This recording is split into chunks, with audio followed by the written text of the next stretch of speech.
What's going on, guys? Welcome to your 43rd C++ tutorial, and in this tutorial I'm finally going to be explaining to you guys those things called deconstructors. You know, whenever we created a class and it said automatically create a deconstructor or whatever and we had it unchecked, well, I'm going to explain to you guys what they are, when they're used, and then, when we're creating a class from now on, we can understand what they mean. So the first thing I want to say is a deconstructor is basically code that runs automatically upon the destruction of your object, and that's the technical term for it. But basically, at the end of your program, when all your memory is getting freed up and your program's ending and all your objects are getting destroyed and you want a little bit of code to run, that's when your deconstructor is going to run. So as soon as you create an object, the constructor runs. Well, as soon as it's deleted, the deconstructor runs. So that's basically when that happens.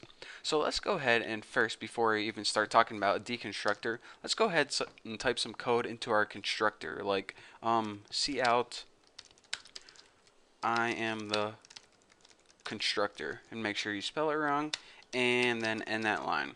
So now we can see if we go ahead in the main.cpp and create, come on keyboard, type regular, and create a Sally object. So Sally so, and then after this, we really, fire truck, are you really gonna run right behind me in the middle of this tutorial? No, that's not annoying. Well, that was kind of annoying, but anyways, continuing on. So we went ahead and we created a Sally object. Now, as soon as we create this object, our constructor is going to run, and all our constructor does is shout out, I am the constructor, on the screen. So now we go ahead and type another line of code like cout OMG, what DF is this on my shoe, or something stupid like that, and end that line. So let's go ahead and run our program so far. So our object was created and it shouted out I am the constructor automatically. We didn't have to call a specific function, it just did automatically, and then our program ran that said OMG WTF is this on my shoe. So now let's go ahead and add a deconstructor. Now, to create a deconstructor, it's as simple as this. The name of your deconstructor is the tilde, and that's above the tab on your keyboard, but under the escape, well, that's where it is on mine. If you look left of the one, you see that little squiggly sign? It's called a tilde, I think. At least that's what I call it. So go ahead and type that, and then type your class name, which is Sally. So basically, your deconstructor looks the exact same as your constructor, except it has that little squiggly tilde above it. So now let's go ahead and create the body of it. And again, it's the exact same as your constructor, except it has that little squiggly tilde right before it. So another thing I want to point out is this. Whenever you're creating a destructor, it has no parameters. No matter what, you can never give it parameters. Also, it never has a return value. You can't even give it void. And aside from that, there's no deconstructor overloading. You have one deconstructor and that's it. You can't have different versions of your deconstructor. So basically, it's a really? Another fire truck? Are you serious? This is gonna run right past me. You guys hear that? Yeah, I'm just continuing on with my tutorial anyways. And I really don't feel like redoing it, so sorry guys.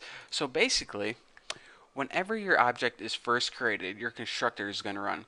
And whenever your object is automatically deleted or, destroyed, I mean, that's the technical term for it, your deconstructor is going to run. So let's go ahead and type some code and cout I am the deconstructor, and make sure you type that very wrong, and then go ahead and end that line.